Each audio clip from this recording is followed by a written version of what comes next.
excuse me. I'm sorry. I think you may be in our seats.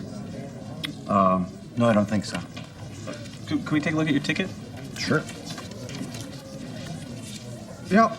Yeah, see, this says D13, and Oh, well, I thought that, You we thought, were... huh? Yeah, well, that didn't really work out too well for it, did you, idiot? What are you, a moron, huh? It's just D13, okay? Get out! Here!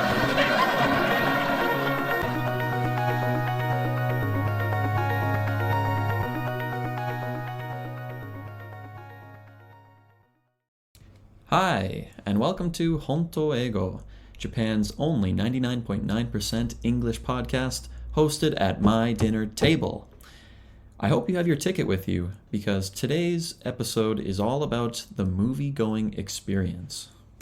So let me ask you, have you been to a movie theater in Japan? Okay, have you been to a movie theater in Canada or another Western country? If you've been to both, I think you'll know what I'm talking about when I say that the movie-going experience is quite different on a number of levels between the two countries. I'll start at the ticket gate, okay? Typically in a Western country, I would say that a movie ticket is not too expensive. It depends on the type of theater that you go to, but I would say it's anywhere between $12 and $20. On the other hand, food at a theater food in Canada especially, is so expensive. Expect to pay $20 for a popcorn and a drink, right? That little popcorn drink combo. Ooh, $20. Yikes, right? It often costs more than the movie ticket. Right, so if you want to take a date out maybe to a movie and you want to feed them some of that delicious buttery theater popcorn, expect to drop between $40 and $50 for one movie for two people. Ooh. In Japan, movie tickets are typically a little bit more expensive than in the West, but I was shocked to see how cheap the theater food was. I mean, relatively cheap, right? You can buy a popcorn for maybe 400 or 500 yen, and you can get a drink for about, another 200 or 300 yen, right? Not too much more expensive than if you were to buy the food outside of the theater. As for the theaters themselves, typically theaters in Japan are a bit smaller than they are in the West, I think. I don't know how many people can sit in a theater in the West, but let's say, for example, in Canada, the biggest theater chain is called Cineplex. And at a typical Cineplex theater for a new movie, I think you could probably seat 300 or 400 people in one room. Something like that. It's quite, spacious. Whereas in Japan, even for a brand new movie, sometimes, a theater seats 100, 150 people, maybe 200 people maximum. So typically, it's a bit smaller and a lot quieter. And that's kind of the main thing that I wanted to talk about today, is the level of noise, right? The theater-going experience. It's much more communal, I want to say, in Canada, right? And what I mean by communal is it's like this shared experience where people are laughing and sometimes crying and cheering during the movie. Maybe you've seen some clips online of theater reactions to movies like The Avengers, right? And other Marvel movies. Captain America does something cool and people in the theater are going wild, right? They're like, oh my God, he picked up the thing, right? He said the thing. And they just go crazy and they're cheering and clapping and hooting, woo, right? It's all really exciting. But, that's if you go to that kind of movie, right? I don't think people are really cheering or, freaking out unless it's what we call an event movie, right? These event movies are like these big budget, blockbuster, expensive, exciting movies, right? That people are looking forward to for a long time. Typically part of a big franchise, like Marvel, like Star Wars, like maybe, Indiana Jones or something like that. But besides people freaking out in the audience for these event movies, that's kind of a relatively new thing, I feel like. But for a long time, people in movie theaters have laughed out loud, and sometimes cried, right? But laughter in a Canadian movie theater is one of the main reasons why people go to see a funny movie, right? If you go to a comedy movie, you're there to laugh with other people. By hearing other people laugh, you're sharing this experience, and the movie is always funnier when you're laughing with someone else. Now, I've gone to see comedy movies in Japan, and I've gone to see Japanese comedy movies, right, in Japanese, intended for a Japanese audience, and people are laughing, but it's not that really loud of an affair, right? People are pretty quiet. They're laughing kind of quietly to themselves, right? Like, But I've also been to Western comedies in Japan. So the spoken dialogue is English, and they have Japanese subtitles to translate, right? And in these movies, there have been moments where I've been laughing out loud, and I realize, oh, I'm the only person laughing, right? And this is something that I've noticed about a lot of English movies that are shown in Japan with Japanese subtitles.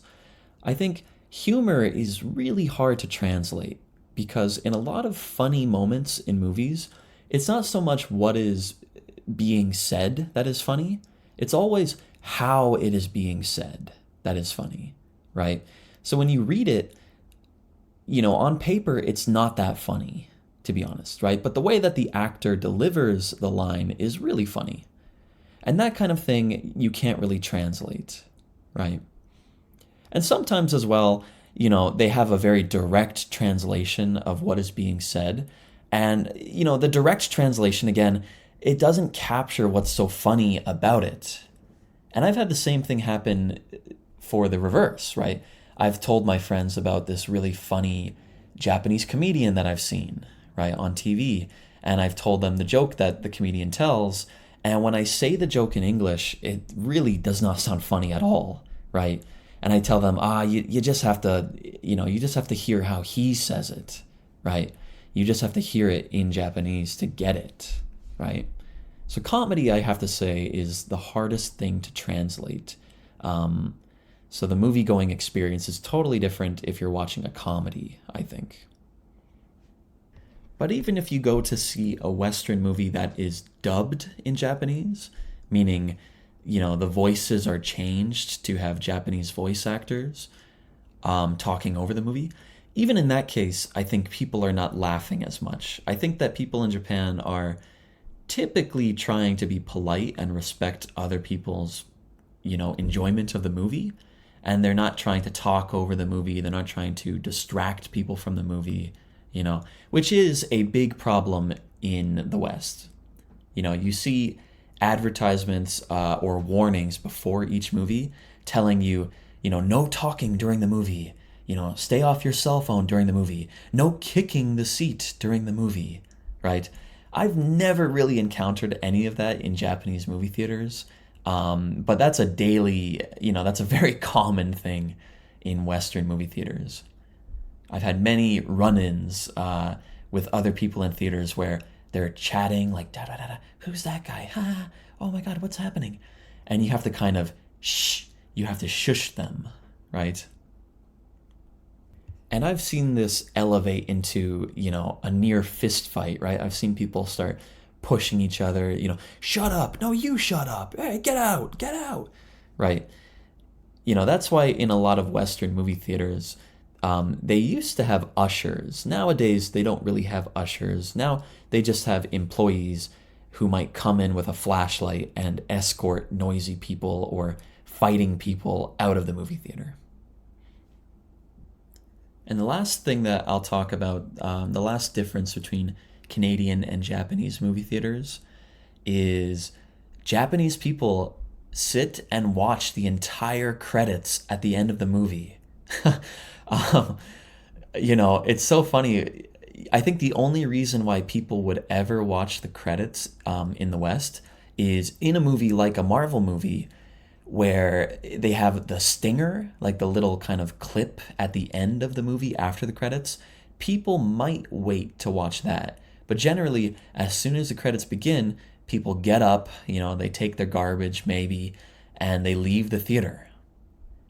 Sometimes credits can be quite long, right? It can be another 10 minutes on the end of a 2.5 hour movie, right? So I totally understand people wanting to get up and stretch. For me, my behind hurts after sitting in a movie for a long time, right? So I want to get up and stretch. Or at the very least, I want to talk to the person next to me about how the movie was, right? What'd you think? Did you like it? That was pretty funny, right? Blah, blah, blah, right? But no, in Japan, they sit in silence and watch the entire credits. And I've asked people why this is, right? And the most common answer I've gotten is people say that it's showing respect for the movie. It's showing respect for the people that made the movie. And that's something that I've never really thought about, in the West. And, I quite like that policy. So even if I'm feeling impatient and if I'm kind of sore and I want to get up, I'll just try to sit back for a little bit longer and enjoy the soundtrack maybe, right? Enjoy the music of the movie and just kind of collect my thoughts on the movie. What did I think about it? I like to reflect on it. Oh, one more little detail. Once you leave the movie theater, or before you enter the movie theater, the screen itself, Japanese theaters have a gift shop, right? They have a little gift shop where you can go and buy merchandise relating to the movie. And that's something that we don't have in Canada or in most Western countries, as far as I know. So maybe you can buy, a keychain or a little file, right? Japanese people love to buy files to put papers in. And that's kind of fun. It adds to the experience, I think. You can kind of get a souvenir from the movie. Okay, so the last things that I want to talk about, I have two stories that I want to say. One of them from a Japanese theater, one of them from a Canadian theater. So first I'll start with my Japanese theater story, which is pretty recent. This happened, I believe, last year in 2022. Yeah. I went to see Top Gun Maverick. And during COVID-19, I didn't really go to the movie theater that much. Like most people, I couldn't go out that often. So for me, going to see Top Gun Maverick was one of the first major movies that I went to post-COVID, or let's say during the latter parts of COVID. My wife, she's not a big fan of Top Gun, the first movie. I don't think she's ever seen it, even though I've told her many times, you'd like it. She hasn't seen it yet. So I went to see Top Gun Maverick all alone. There's no shame, I think, in going to a movie alone. I love going to movies and just, relaxing in the cool air-conditioned room, especially during the summertime. So I walked over to the movie theater and I saw Top Gun in, I think what they call it, 4DX, the kind of movie theater where the the seats are shaking, right? And they're blasting you with air and, the whole theater is kind of moving a bit. And I have to say, this was one of the most fun and intense 2 hours or so of my life. It was incredible. I don't think I'll ever have a movie-going experience like this. The movie itself was really fun, really enjoyable, blockbuster movie, but the way the seats were moving, it felt like I was on a roller coaster for 2 hours. It was amazing. Tom Cruise is turning his jet, he's banking left and banking right, and my seat is vibrating and humming and turning with the jet, right? And in front of me, they're blasting me with streams of air, so it feels like I'm flying with Tom Cruise, right? Oh, I wish. And it was just incredible, right? I can't imagine a better movie for moving seats than Top Gun. And then at one point during the movie, they're outdoors and it's snowing. And I kid you not, there was this whirring sound, this in the theater. And from above, they were dropping fake snow into the theater. Like, so they're splashing you with water, they're shooting snow at you, they're shooting air at you, the seats humming along. The movie itself is like great. It was an amazing experience. And by the end of the movie, I had tears streaming from my eyes, right? I was crying, not because it was emotional or anything, but just because the whole experience was overwhelming, right? My senses were overwhelmed. That's how much fun it was, right? Like imagine yourself laughing for 2 hours, right? From fun. That's what I felt watching Top Gun Maverick. So if they ever re-release the movie in 4D or whatever they call it, I would love to go see that again.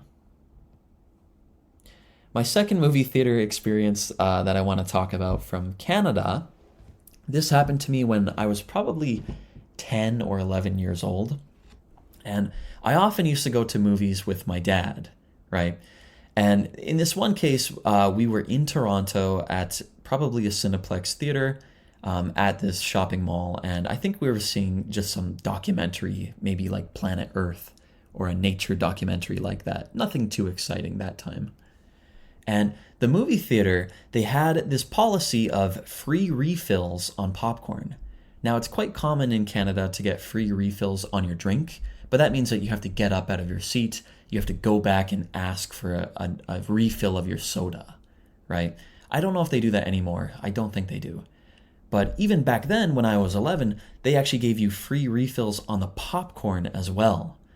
And so what happened was my dad, after the movie, we came out and he brought his, empty popcorn bag to the counter. And there was a teenager working the counter. And my dad asked him, hey, can I get a free refill on this popcorn? And of course, the teenager says, yeah, sure, here you go, right? And my dad, he had this giant shopping bag from Sport Chek, and Sport Chek is like a sports store, right, with these big plastic shopping bags, quite big. And so my dad immediately dumps the popcorn into the Sport Chek shopping bag, and then he goes, "I'd like another refill, please." And the look of shock on this teenager's face, right, this employee's face, he was like, I don't know if we can do... And my dad said, "I'd like a free refill, please," quite firmly, right? And so, of course, my dad being this big guy, the teenager thought, okay, it's not worth it, not worth getting angry about it. I'm just going to give him a refill. And so my dad filled, he dumped his popcorn into this bag probably 8 times until we had 2 Sport Chek bags full of popcorn. And this was going on so long that there was a bit of a crowd forming, right? And people were watching. And my dad was handing me these 2 round bags. They were so full of popcorn that they were round. He handed me these 2 round bags of popcorn to hold on to. And I had to carry them as we went back out to the car. And my dad, of course, he had paid for the movie theater experience. He paid for the expensive popcorn, so he wanted to get as much popcorn out of the deal as possible. So yeah, I was stuck carrying the bags. And I remember people laughing. I remember feeling very embarrassed in the moment. But now I look back and I think it's such a funny moment, right, of my life. I'll probably never forget that experience. I think the next time that we went to the movie theater, they had changed their policy on free popcorn. So, for all Canadians, I'm sorry. It might have been my dad that ruined the whole free popcorn refill thing. Sorry, my apologies. Okay, so that's it for today's episode on the movie-going experience. As always, please follow Hontoego Pod on Instagram. That's HONTOEIGO POD, Hontoego Pod on Instagram, for, bonus content and content relating to today's episode. And if you have any questions or topic ideas for me, please send me an email at hontoego@gmail.com. Thank you for listening, and 3 things I want to leave you with. No talking during the movie. No using your cell phone during the movie. And no kicking! If you've been to a Japanese movie theater, you might get that. Anyway, thank you very much, and goodbye.